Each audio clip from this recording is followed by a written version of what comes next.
एक समय की बात है, लक्ष्मीपुर के जंगल में बहुत से पशु पक्षी रहा करते थे। उसके बीच रंगीला नाम का एक बड़ा ही नेक हिरण भी रहता था। वह बहुत ही मेहनती, मिलनसार और परोपकारी था।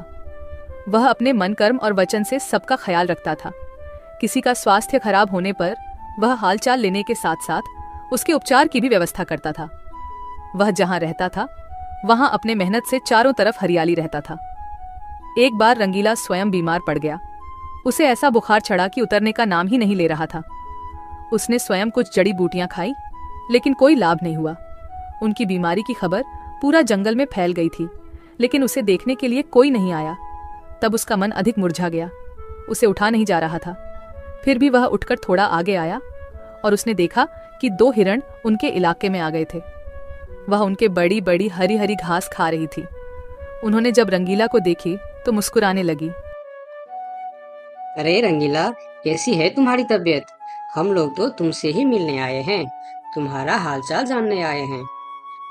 हाँ रंगीला, मैंने सुना तुम्हारी तबीयत बहुत खराब है, तो हमसे रहा नहीं गया, इसीलिए चले आए हैं।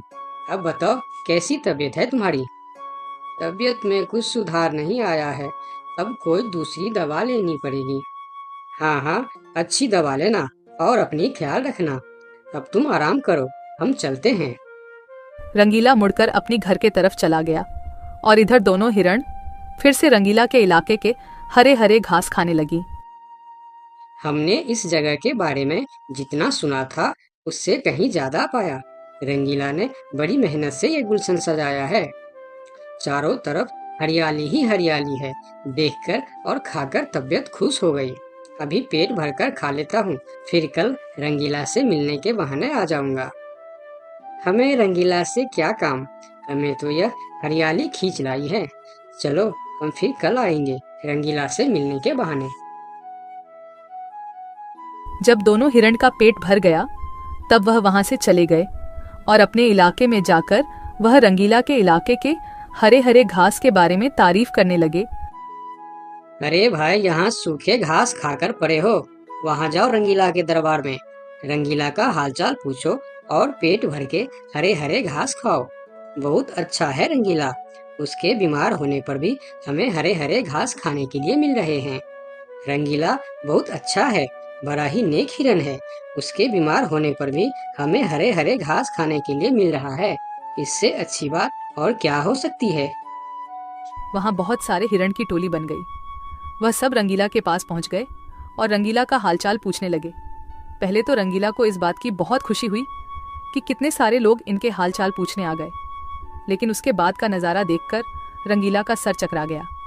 सारे हिरण उनके इलाके के घास खाने में जुट गए थे। कुछ हिरण तो फल भी खा रहे थे।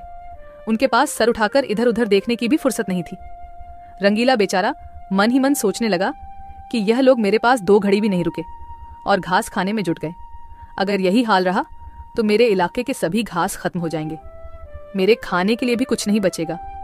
लेकिन उसके थोड़ा देर बाद ही उनका मित्र भालू वहां आ गया। उसके आने में देर हो गया था।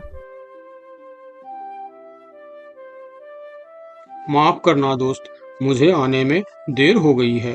तुम्हारे लिए औषधि लाने बहुत दूर चला गया था। औषधि तो मिल गई, लेकिन आने में थोड़ी देर हो गई। ये जड़ी बूटी तुम जल्दी खा लो और जल्दी से ठीक हो जाओ मेरे दोस्त।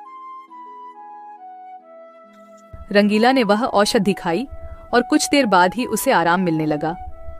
उसका दोस्त भालू उनके साथ ही रुका रहा और 2 दिन के बाद रंगीला का तबीयत ठीक हो गई। लेकिन उनके खाने के लिए न कोई घास बचा था, न कोई फल बची थी। उनकी सारी मेहनत पर पानी फिर गया था। वह बहुत उदास हो गया। दोस्त रंगीला, मैं जानता हूँ ये मतलब का संसार है। ज्यादातर यहाँ सब दोस्ती दिखावा का ही करते हैं। सब अपने फायदे की सोचता है। तुम चिंता मत करो, हम दोनों मिलकर यहाँ फिर से अपना गुलशन सजाएंगे, एक नई दुनिया बनाएंगे। इस कहानी से हमें यह सीख मिलती है कि मन में कपट रखने वाला मित्र शत्रु से भी ज्यादा खतरनाक होता है।